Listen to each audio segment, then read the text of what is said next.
So what kind of conversations were you guys having at this time? Let me go there. Yeah. I remember this that day. Rob, I went to his house, and this was like, I think after we started dating, either before or after. Then now I get because of how he's grown up in the faith and things like that. Like us guys believe that God speaks. We really do. We believe in prophecy. As much as people have skewed it in a different way, us guys do believe it. So and what he does, like every word that God has spoken about Rob, like we write it down. Like, or rather, like the culture that we have as a church is like we track what God has said. So Mimi, I didn't know these things, by the way. You can imagine, fresh out of Friday, the world, sherehe. Sa Rob ananipeleka kwao, ananifungulia spreadsheet, Excel sheet, ananiambia, oh, you know, God said I'll meet my person after 3 years and things like that. Like, so he was showing me the things that God has said about him. And for me, it was such a blah. I'm like, I have never in my life seen anything like this. So now, even the conversations that we had, I think for me that day it challenged me not only as his girlfriend, but as also as a believer. Because I remember that day I went home, I cried. I was like, God, I don't know nothing. I know nothing. Like, I don't know these things, you know. And I don't even know what it means to date, like for somebody for purpose or things like that. So some of the things that us guys talked about was that, like, where do you see yourself? What desires do you have? Like, what plans do you have? What goals do you have? And it brought a lot of, I think, ilinisaidia because it made me open my mind to what life can be with him, what having a family, what being like, what even dating was like, marriage and things like that. I remember that day, I think when we started to date, Rob akaniambia, oh, you know, Washo, we can't kiss. I'm like, what do you mean? I don't know what this is. Like, me, what? No, Kissing why? is No, at the it altar. is what? Why? What? You know, we're not supposed to do it. And I'm just like, no. Tell me, show me, like, give me the reasons why. Give me the verse and chapter. And scripture and things like that. And the interpretation. You know? So for me, like, those are things that really didn't make sense. Yeah. That really did not make sense to me. Yeah. Hey, okay, wow. And actually the backstory of your spreadsheet, like I have it till today. Yeah, like Nikitu, for me, like when I was introduced in the prophetic, one of the things that was very important for me is not to get it wrong. Yeah. Because hata Bible inasema do not neglect the prophetic word that you've received. Like Paul alikuwa anaambia Timothy, but test the spirit, test everything. So for me, writing it down was a way of testing. Kucheki spirit ya hii prophecy ilitoka wapi. Juu kama ni ya God, ita come to pass. And if it's conditional, if I, like now when God says something, like God sometimes speaks like, if you do this, I will do this for you. So there are those conditional prophecies, and then there are like those decree prophecies. These are mimi na nitafanya hivi. God amesema nitafanya hivi na ita happen. So I used to test it like that. Like if it's conditional, what do I need to do so that God does his part? And so like it's been like, now it's now become our culture.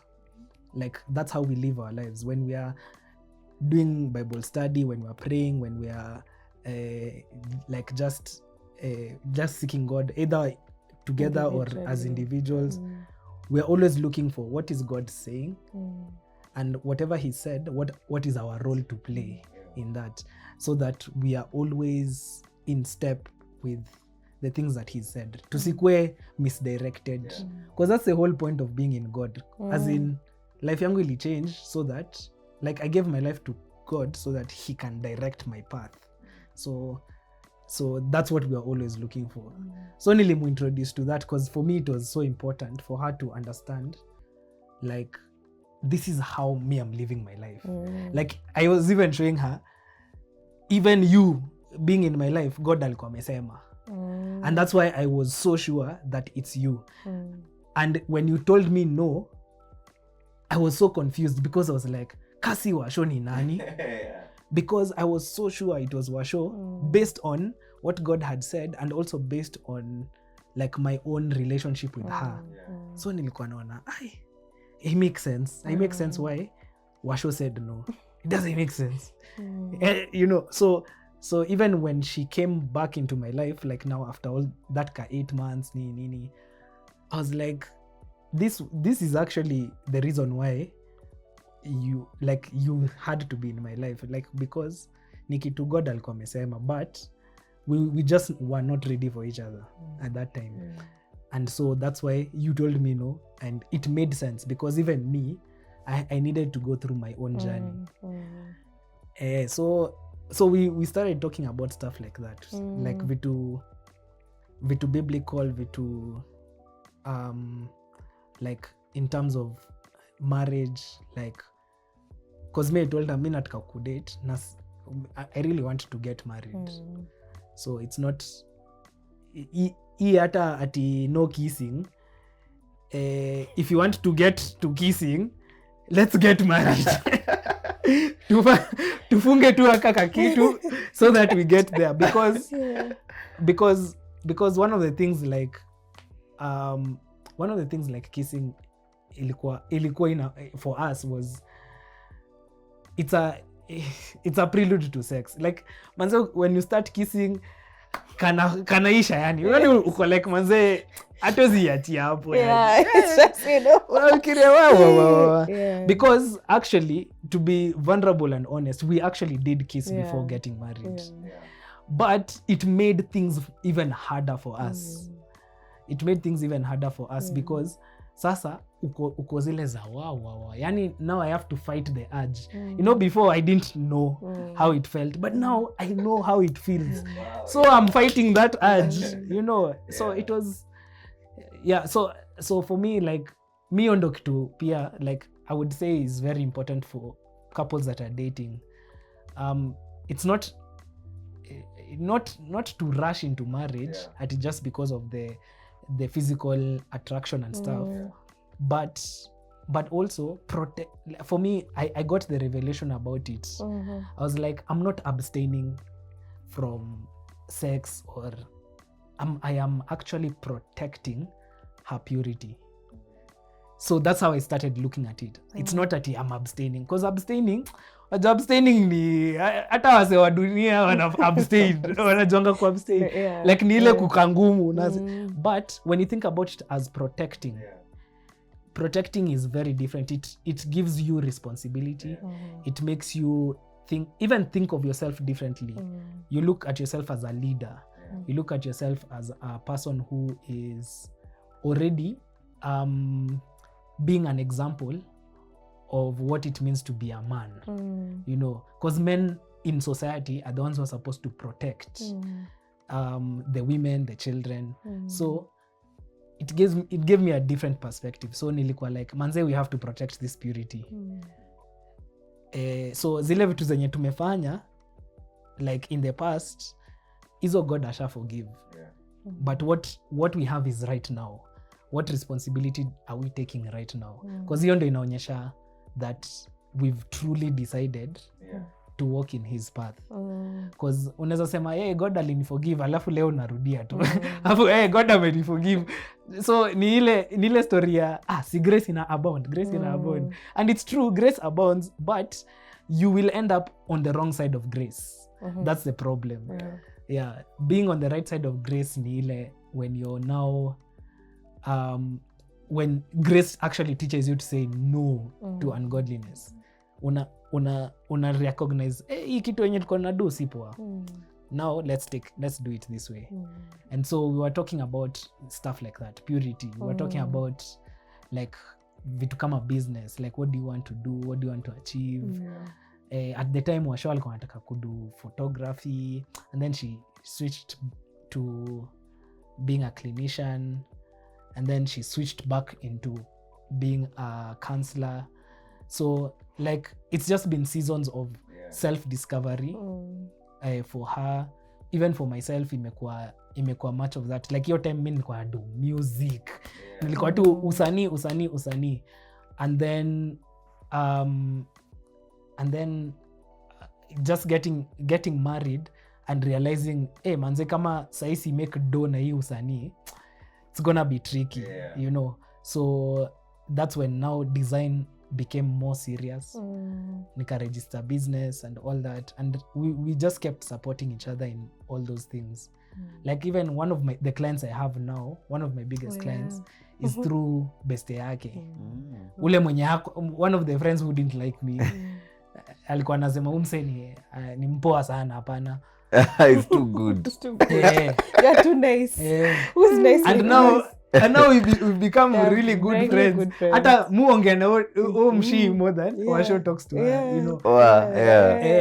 And it's just become it became like a really good season for us to just discover ourselves in that way. So ilikuwa journey poa. And we also talked about marriage. In fact, we had wanted to get married in 2018. Due tulikuwa tumeanza kudate 2016. So we were like, we'll just date for like 2 years. Actually 1 year. Alafu hiyo mwaka ingine tuanze kufanya hizo process za harusi. And it's in that year that pasi yetu alikuwa na show, you guys are not ready. That's 2016. 2018. Yeah. So 2018 nilipropose. Actually hiyo hatuwezi ruka. Tunaweza ruka, hatuwezi ruka hiyo. Which part? Ya kupropose. Mbona turuke? Hatuwezi ruka. It's a significant moment. Yeah, we'll get there.